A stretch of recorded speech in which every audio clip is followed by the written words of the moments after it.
And how much screen time is too much? Signs to look for when there's a problem next on the Morning Plunge. Well, first up this morning, how to raise kids in a world where it seems they're all addicted to their phones, right, Carol? Absolutely. Computers, social media, technology. Tablets. We can't monitor them 24/7, but it is important to know when screen time is too much. Dr. Melissa Westendorf wrote this book, and it's called Unplug, Raising Kids in a Technology-Addicted World. And she joins us now. Hi. Hi. Nice to have you here this morning. This is an important topic. I actually was fascinated because, you know, as an educator, we just see this wave of kids coming into college classrooms now who expect to have a screen in front of them. Yes. And I was really interested in the fact that you're actually labeling for some of these young people, it's an addiction. Can you tell us a little more about that? Right. So the word addiction, in the Technology Wellness Center, we like to use the word overuse because we're a little fearful of labeling younger kids, adolescents, as having an addiction, but it's the same concept. It's they're overusing technology, and there are a lot of repercussions from using it too much, and we're seeing it in our practices. I'm a forensic psychologist. I'm doing evaluations, and our kids are ending up in court. So we see a lot of interpersonal difficulties, we see emotional problems, we see some behavioral and physical problems.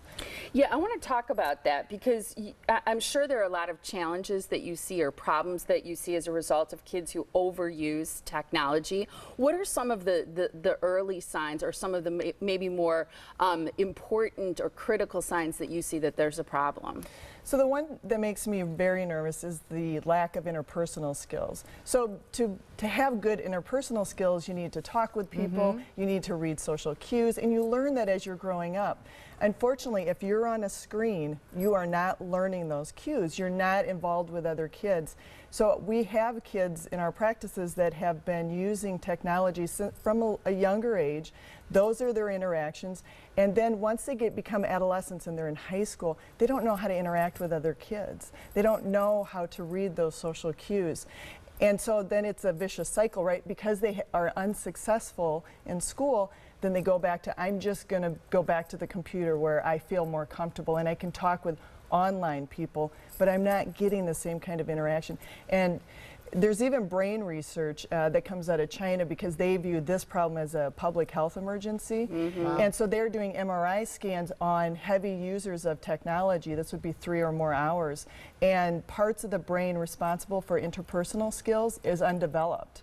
And so that's scary. We need to keep teaching and giving our kids these experiences. Do you see, is there any particular personality type or any, are more shy kids generally more likely to display some of those things, or the kid that's the extrovert? You know, I'm wondering if there are some children that are more susceptible to this, and if you know your own child, you should know, I've got to start limiting this. Well, you know, that's unclear. You know, is it not necessarily a shy child, but somebody who doesn't know quite as well how to interact? Do they go, or is it the reverse? You know, we don't know cause and effect.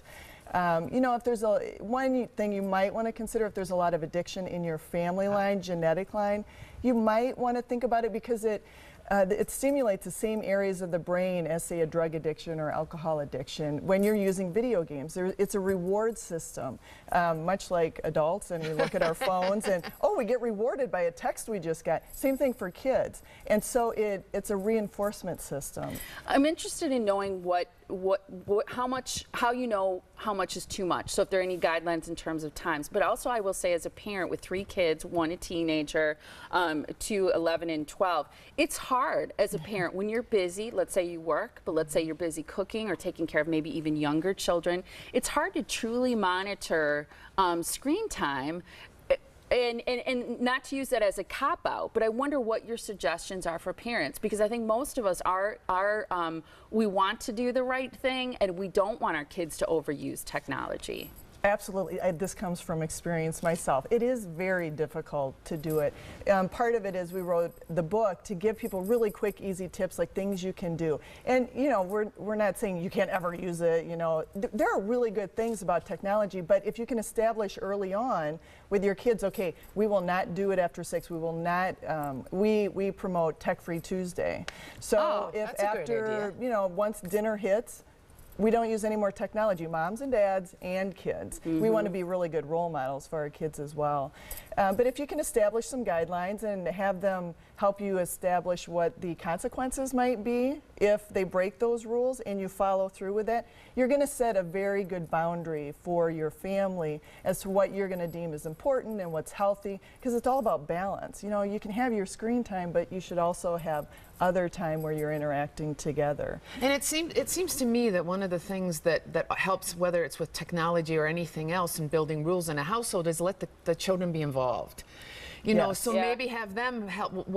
We need to figure out how we're not on our screens all the time. What are some good things that we can do that makes us all, you know, talk to each other a little more? Yes, absolutely. I mean, certainly for younger kids, we have to set those guidelines for them. But as they get older, certainly we can help set the guidelines with them. Now, they're always going to want more, right? I mean, there was a big survey research that was done, and kids who had no rules use screen time so much more than kids who had rules, which is sort of intuitive, but what it says to me is that kids won't monitor themselves. Right. We have to do that for them. And that's a great point. In fact, could you repeat that? Because I think that's a really, really important part. And unfortunately, we ran out of time because I'd like to talk to you for another half an hour. But repeat that because I think that's important. Sure. So what the survey said is those kids whose parents did not set any screen time rules watched significantly or were in front of the screen significantly more than those who had rules. Now, it makes sense. The ones who had rules had rules. But what it says is that the kids won't monitor themselves.